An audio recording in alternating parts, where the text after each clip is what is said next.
Amém, irmãos?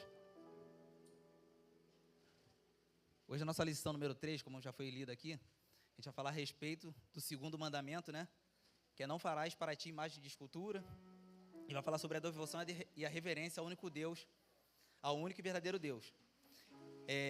Como a gente sabe que hoje é só um pequeno resumo, eu vou me ater apenas a esses 3 versículos que está aqui no nosso texto de referência.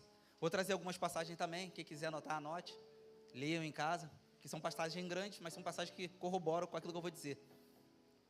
Falando sobre não fazer para ti imagem de escultura, a gente tem que parar para analisar quando a Bíblia fala sobre não fazer para ti imagem de escultura, e ali está falando a respeito dos ídolos. A gente vai ver que os ídolos, irmãos, são obras esculpidas.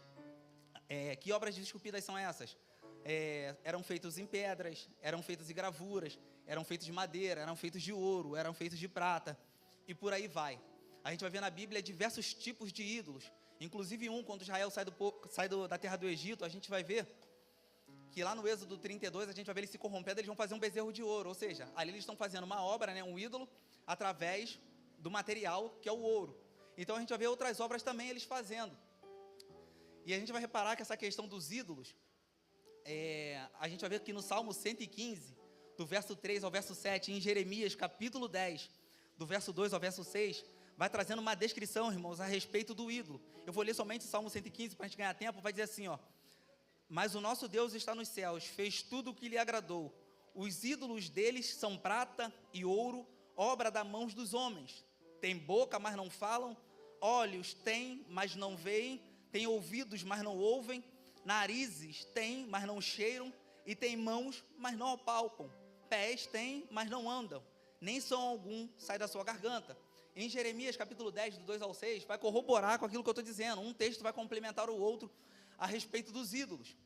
Aí quando a gente fala a respeito dos ídolos, a gente descreve aqui a respeito dos ídolos em Salmo 115 e Jeremias 10, a gente vai ver, irmãos, que Deus ali ele deixa uma advertência para o povo. E essa advertência está em Êxodo 20, no verso 4, que vai dizer assim, ó: não farás para ti imagem de escultura. Aí depois Deus começa a trazer algumas coisas, e ele fala assim no verso 4, nem alguma semelhança do que há em cima nos céus. Quando ele fala sobre de não fazer algo que seja semelhante, que esteja acima no céu, ali a gente pode pensar em diversas coisas. A gente pode pensar no próprio céu, a gente pode pensar nas estrelas, a gente pode pensar no sol, a gente pode pensar nos anjos, e por aí vai. E Deus traz uma outra advertência, para eles não fazerem nada que esteja embaixo na terra. Quando fala de não fazer algo embaixo na terra, a gente vai ver ali que Deus está se referindo a quê? A animais selvagens, a animais domésticos e outros tipos de animais que a gente vê aqui na terra. E depois ele traz uma última advertência no verso 4, que ele fala assim, ó, nem nas águas debaixo da terra. Quando ele fala nem nas águas debaixo da terra, o que a gente pode imaginar, irmãos? Deus está ali falando do oceano e está falando também dos peixes. Mas quando Deus fala que não farás para ti imagem de escultura, irmãos, aí eu deixo uma pergunta para a igreja: será que é proibido para o cristão fazer alguma obra esculpida? Não. O cristão pode fazer obra esculpida? Pode. Mas quando Deus adverte a atenção do povo aqui, a gente tem que ir lá para o contexto. Por quê? Porque quando o povo de Israel sai do Egito, eles saem de uma nação pagã. Eles saem de uma nação totalmente idólatra. Uma nação que adorava diversos tipos de deuses. Então Deus chama a atenção do povo aqui nesse segundo mandamento para eles não fazerem nenhum tipo de imagem. Mas quando Deus fala para eles não fazerem nenhum tipo de imagem, Deus não está proibindo eles de trabalharem com esse tipo de trabalho. Deus está só chamando a atenção deles para que eles não viessem fazer esse tipo de trabalho e adorassem as imagens. É essa a advertência de Deus. Então a pergunta que eu fiz aqui para os irmãos nesta manhã, falando a respeito se o cristão pode fazer ou não uma imagem esculpida, o cristão ele pode fazer imagem esculpida, mas desde que a motivação dele não seja para adoração aquilo que ele está fazendo. Porque tem muitas pessoas, às vezes, que fazem algo para si e pegam aquilo como um amuleto da sorte. E é isso que Deus não quer. Lembra a advertência de Jesus, em um dos evangelhos, se eu não me engano, no livro de Lucas, quando ele fala que ninguém pode servir a 2 senhores? Jesus ali está falando do dinheiro. Por que Jesus estava falando do dinheiro? Porque teve muitas pessoas que estavam acumulando riquezas e tendo riquezas e estavam colocando suas fé na riqueza. Estava tendo a sua riqueza como um amuleto de fé. Então, tipo assim, irmãos, o cristão ele pode trabalhar com isso? Pode. O cristão pode desenvolver gravuras? Pode vender gravuras? Pode, mas não com a finalidade de uma adoração. É isso que Deus estava chamando a atenção do povo de Israel ali, ao escrever os 10 mandamentos. Isso também serve para nós também nos dias atuais. A gente vê hoje, nos dias atuais, muitas pessoas se apegadas a objetos. A gente não tem que se apegar a objetos, a gente tem que se apegar ao Deus único e verdadeiro.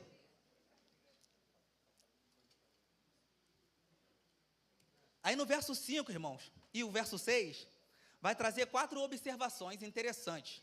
E eu gostaria que os irmãos acompanhassem comigo, Êxodo 20, o verso 5 e o verso 6. Vai trazer 4 observações. A primeira observação, ele vai dizer assim: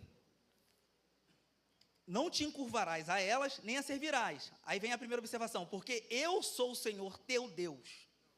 Quando ele fala, eu sou o Senhor teu Deus, Deus estava chamando a atenção do povo a respeito da aliança que ele já tinha feito com o povo. A aliança que ele já tinha feito lá atrás com Abraão. E a gente vai ver Deus se referindo várias vezes ao povo de Israel: eu sou o Deus de Abraão, eu sou o Deus de Isaac, eu sou o Deus de Jacó.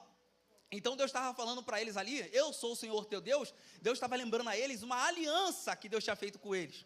Então essa é a primeira observação que eu faço, é para que eles não viessem a esquecer essa aliança com Deus, que Israel tinha com Deus.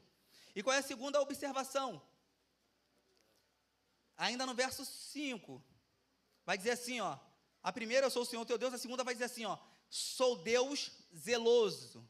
Quando ele fala sou Deus zeloso, a gente vai ver que quando ele fala a respeito dele mesmo ali, falar que ele é um Deus zeloso, ou seja, ele está querendo dizer que é um Deus que cuida, né? É um Deus que preserva por aquilo que fala. A gente vai ver que quando ele fala que é um Deus zeloso, ele é um Deus que zela pela sua palavra, ele é um Deus que zela pelo seu nome, ele é um Deus que se importa com aquilo que você pensa dele, e ele se importa como você o vê, e ele também se importa como você o adora. Então, quando ele fala que ele é um Deus zeloso, irmãos, só para a gente poder encerrar, a gente vai ver também que ele é um Deus que ele zela pelo seu culto.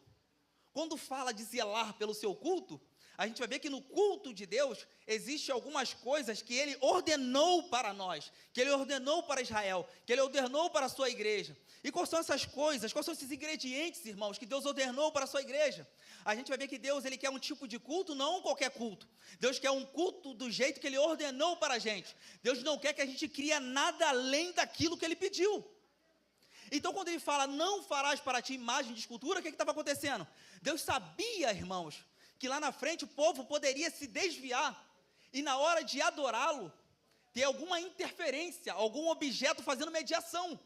E Deus não precisa de objeto para fazer adoração a Ele. Ele queria uma adoração direta, sem objetos. Aí vamos lá, nos dias atuais, infelizmente, existem pessoas que colocam objetos, imagens, como tipo de adoração, fazendo mediação com Deus. A gente vai ver que os nossos primos se utilizam de muitas imagens. É santo X, é santo Y, é santo A, é santo B. E cada santo ali, eles têm uma crença, que eles acreditam naquele santo. Quer ver uma coisa? Quando você viaja, vamos dizer aqui, para Alagoas, existe um lugar em Alagoas chamado São Miguel dos Milagres. Ali eles têm uma crença, né, a respeito desse São Miguel, que surgiu ali, ajudou uma pessoa, enfim, é uma história um pouco longa. Então ali ficou aquela crença. Então, tipo assim, Deus não precisa de mediador, de imagem. Não estou falando de Jesus, mas estou falando de Deus aqui. Deus não precisa de um mediador, de um objeto, para que possa fazer essa mediação com ele de adoração. Então a gente vai ver que isso é uma coisa errada. E Deus proíbe esse tipo de culto. Então, quando ele fala que ele é um Deus zeloso, e eu estou falando aqui que ele é um Deus que zela pelo seu culto, a gente vai ver que Deus não recebe qualquer tipo de adoração. Então a gente deve fazer um culto naquilo que Deus mandou. E quais são os elementos, irmãos, que Deus prescreveu para a sua igreja, para que a gente viesse adorá-lo? É simples, tudo que eu vou falar está dentro da Bíblia. O que Deus prescreveu para a igreja? É que a gente viesse, através do culto prestado a Ele, que a gente viesse fazer o quê? Orar, ler a Bíblia, pregar, fazer intercessões, fazer jejum, a ceia a qual nós iremos praticar no dia de hoje, fazendo memória do próprio Cristo e o batismo. Então são coisas que Deus prescreveu para a igreja. A gente só tem que fazer aquilo que Ele mandou. A gente não precisa alterar nada, a gente não precisa modificar nada, porque tudo que Ele que Ele passou para a gente, está tudo aqui dentro das Escrituras Sagradas. Então a gente não precisa inventar. Então a gente vai ver que Ele é um Deus que zela pelo seu culto. E que essa mensagem, irmãos, aqui falando sobre essa segunda observação, que a gente vem ter isso em mente, a gente vem guardar no nosso coração, que Deus, Ele é um Deus zeloso. Deus não se preocupa, irmão, com estética. Deus se preocupa com o nosso interior. Tem muitas pessoas, às vezes, que estão se preocupando com a sua estética, da sua maneira de como vai adorar a Deus, mas estão esquecendo do seu interior. Deus não está preocupado com a sua aparência. Deus está preocupado com o seu interior. Então, que a gente hoje, aqui nesta manhã, venha ter esse tipo de mentalidade. A terceira observação, ainda no verso 5, ele vai dizer assim: não te curvarás a ela, nem servirás, porque eu sou o Senhor teu Deus, sou Deus zeloso. Aí a terceira observação, que visito a maldade dos pais nos filhos, até a terceira e quarta geração daqueles que me aborrecem. A nossa revista vai explicar a respeito disso, sobre visitar a iniquidade dos pais. E a nossa revista chama a nossa atenção para que a gente não venha levar isso como uma maldição hereditária. Tem muitas pessoas que acham que isso é uma maldição hereditária, mas a nossa revista, ela vai chamar a nossa atenção em relação a isso, que isso não é uma maldição hereditária. E explicando aqui rapidamente para os irmãos, quando ele fala sobre visitar a iniquidade dos pais nos filhos, até a quarta geração daqueles que o aborrecem, Deus aqui está falando, irmão, do tipo de pessoas que praticam a idolatria. Mas quando ele fala de visitar a iniquidade do pai, uma coisa que a gente tem que entender aqui nesta manhã é o seguinte, irmãos. Um exemplo, aqui está um pai. O pai, ele pratica uma certa maldade, vamos lá, ele pratica a idolatria. Se o filho dele vier a praticar a mesma coisa, vai sofrer a mesma consequência do pai. E se esse filho aí tiver um outro filho, né? No caso agora vai ser o neto, e o neto vier praticar a mesma coisa, vão sofrer a mesma consequência do pai.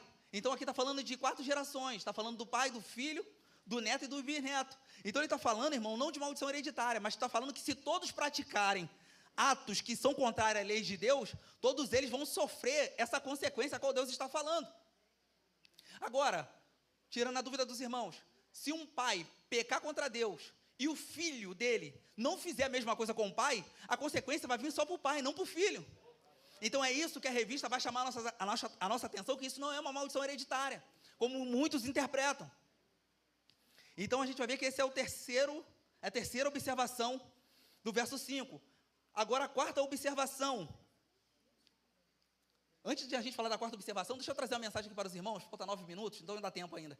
Em Ezequiel capítulo 8, do verso 1 ao verso 18, quando fala de visitar a iniquidade dos pais nos filhos, a gente vai ver em Ezequiel, no capítulo 8, do verso 1 até o verso 18, resumindo aqui para os irmãos, depois os irmãos leiam em casa, a gente vai ver que Deus ali, ele vai tomar o profeta Ezequiel está na Babilônia, algumas pessoas tinham sido deportadas de Israel, de Judá, para a Babilônia, nem todos ainda tinham ido para lá, para a Babilônia, mas Ezequiel já tinha ido numa leva, e Deus ali começa a usar o profeta Ezequiel para os irmãos que vinham até ele se consultar a respeito da nação de Israel ou a respeito deles.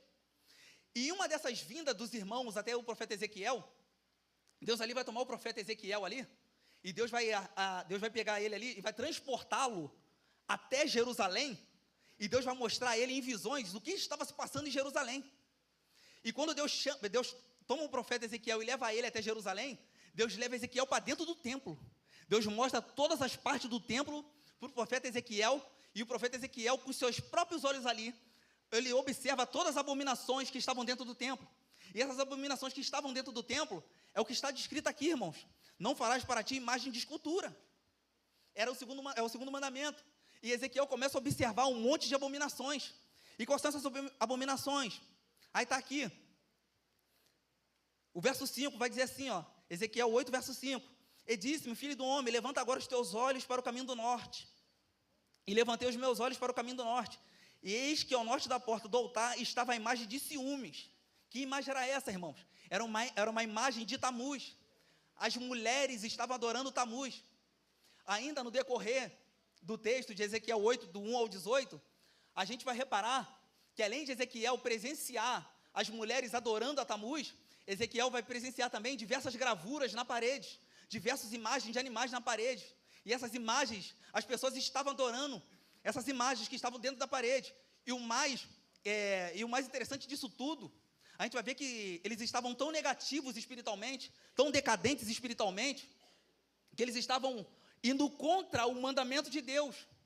E eles sabiam do mandamento de Deus. Eles não eram um povo inocente. Eles sabiam daquilo que eles estavam fazendo, irmãos. E ali, Deus ali, ele fala para o profeta Ezequiel, que ele viria com o seu juízo. Aí é uma coisa que eu falo para os irmãos. A gente às vezes observa um irmão ou uma irmã cometendo algum tipo de atrocidade, cometendo algum tipo de algo errado contrário à lei de Deus, e nada está acontecendo. E a gente acha que nada vai acontecer. Só que a gente tem que ter em mente, irmãos, que existe a longanimidade de Deus. Deus, ele vai dando linha. Deus, ele vai dando corda. Mas tem uma hora que essa corda, Deus dá um basta. Uma hora chega.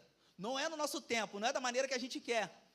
A gente tem que orar pelo irmão se converter dos seus maus caminhos, se libertar de tudo aquilo que aprisiona ele nesse mundo de pecado, antes que o juízo de Deus venha sobre a vida daquela pessoa. E Deus tinha avisado a Ezequiel que o juízo dele viria, por quê? Porque o povo estava irritando ele, a ponto de Deus vir com tal ação contra esse povo. A quarta observação para a gente poder encerrar, está no verso 6, vai dizer assim, ó: e faço misericórdia em milhares ao que me amam e guardam os meus mandamentos. Repare bem, no verso 5 aqui, na terceira observação, ele fala que vai visitar a iniquidade dos pais nos filhos até a quarta geração. Eu falei aqui, ó, pai, filho, neto, bisneto. Agora a gente vai ver que Deus, ele tem mais prazer, irmãos, de exercer a misericórdia do que o juízo. Quando fala que ele tem mais prazer de exercer a misericórdia do que o juízo, a gente vai ver a bondade e o amor de Deus para com o povo. Como assim, René? A gente vai ver que mesmo o povo pecando, Deus sempre dava uma oportunidade para que eles viessem se arrepender dos seus maus caminhos. E hoje em dia não é diferente, irmãos. A gente vê, como eu falei aqui anteriormente, muitas pessoas errando, mas Deus está sempre dando oportunidade para que essas pessoas venham se consertar dos seus maus caminhos. E quando a gente traz aqui essa quarta observação no verso 6, que ele fala que vai fazer misericórdia em milhares aos que o amam e guardam seus mandamentos, Deus está falando, irmão, das pessoas que guardam os seus mandamentos, que procuram fazer a sua vontade, que não andam contrário à sua lei. E quando Deus fala isso, eu gostaria de trazer aqui, para a gente poder encerrar, uma passagem muito importante. Tem pessoas que gostam de falar assim, eu prefiro tal rei, eu prefiro o rei Davi, eu prefiro o rei tal, enfim, cada um tem uma preferência de rei, né? Eu tenho o meu e vou trazer uma passagem em cima desse rei. Está em 2 Reis, capítulo 22, 2 Reis, capítulo 22, do verso 1 ao 20. Os irmãos leiam em casa, eu vou resumir a história. O povo de Israel, o povo de Jerusalém, o povo de Judá ali naquela época, eles estavam vindo numa decadência muito grande espiritual. Estava tendo diversas consequências contra o povo, o juízo de Deus tinha vindo contra o povo. E nisso o que acontece, irmãos? Josias agora vai começar a reinar. Seu pai morre e Josias vai começar a reinar com 8 anos de idade. E nisso que ele começa a reinar com 8 anos de idade, a Bíblia fala que vai se passar 18 anos. Ou seja, ele tinha 8, passa-se 18, 8 mais 18, são 26 anos. Então, com 26 anos de idade, o que vai acontecer? Algumas pessoas vão até o templo, e quando vão até o templo, eles acham a lei perdida dentro do templo, ou seja, a palavra de Deus perdida dentro do templo. Aí eu fazia até uma brincadeira com os irmãos, o que a gente vê hoje de quantidade de Bíblia perdida dentro da igreja. Mas enfim, então essas pessoas acham a lei perdida dentro do templo. E quando eles acham o livro da lei perdida dentro do templo, o que eles vão fazer, irmãos? Eles vão pegar o livro da lei e vão levar até o rei Josias. E o que vai acontecer ali? Josias, ao ler o que está escrito, ou ao ouvir, eu não lembro agora se ele lê ou se ele ouve, a Bíblia vai nos dizer que ele rasga as suas vestes. Que isso? É um sinal de tristeza. Quando ele ouve aquilo que está sendo falado para ele, ou ele está lendo ali aquilo que está escrito no livro da lei, ele entende, irmão, que tudo aquilo que está acontecendo foi consequência dos erros dos seus antepassados. E o que ele vai fazer, irmãos? Ele vai fazer algo interessante. Ele vai fazer uma reforma religiosa dentro de Judá. Vai remover todos os altos. Vai remover toda a imagem de escultura. vai tentar acabar com toda a idolatria que tinha dentro de Judá, e vai fazer o povo a voltar a adorar um único Deus. Então a gente vai ver que Deus aqui, nessa quarta observação, Ele tem prazer, Ele tem misericórdia na vida daqueles que o amam. E a Bíblia aqui é bem clara no verso 6, e faço misericórdia em milhares ao que me amam. E Deus, Ele deixa uma mensagem muito importante para Josias. Além de Josias fazer todo esse tipo de reforma ali dentro de Judá e parte de Israel também, a gente vai ver que Deus deixa uma mensagem para ele bem interessante, no final do capítulo 20, no final do capítulo 22 do livro de 2 Reis. Qual é a mensagem que Deus deixa para ele? Deus fala para ele, o juízo vai vir sobre o meu povo, mas você não verás o que vai acontecer com este povo. Então a gente vai ver Deus agindo de misericórdia com o seu filho. A gente vai ver Deus agindo de misericórdia na vida do seu servo. Mas que servo era esse? Era um homem que tinha prazer nas leis de Deus. É um homem que conseguiu compreender o que estava escrito dentro das Escrituras, irmãos. Quer ver outra passagem interessante? Falta 1 minuto. No livro de Neemias, a Bíblia vai nos dizer que quando o povo volta do cativeiro, o povo está ali reunido, convocam o escriba Esdras, que era um homem versado na lei, ou seja, era um homem habilidoso na lei, para que viesse ler o livro da lei para o povo. E quando o Esdras começa a ler a lei para o povo, a Bíblia fala que ele começa a ler desde de manhã até o meio-dia. Ou seja, foram horas lendo a lei e explicando a lei para todo o povo. E quando ele começa a ler a lei e começa a explicar a lei para todo o povo, a Bíblia fala que o povo se levanta e eles começam a ouvir, e eles começam a chorar ao ouvir as palavras da lei. Sabe o que é isso, irmãos? É um coração quebrantado.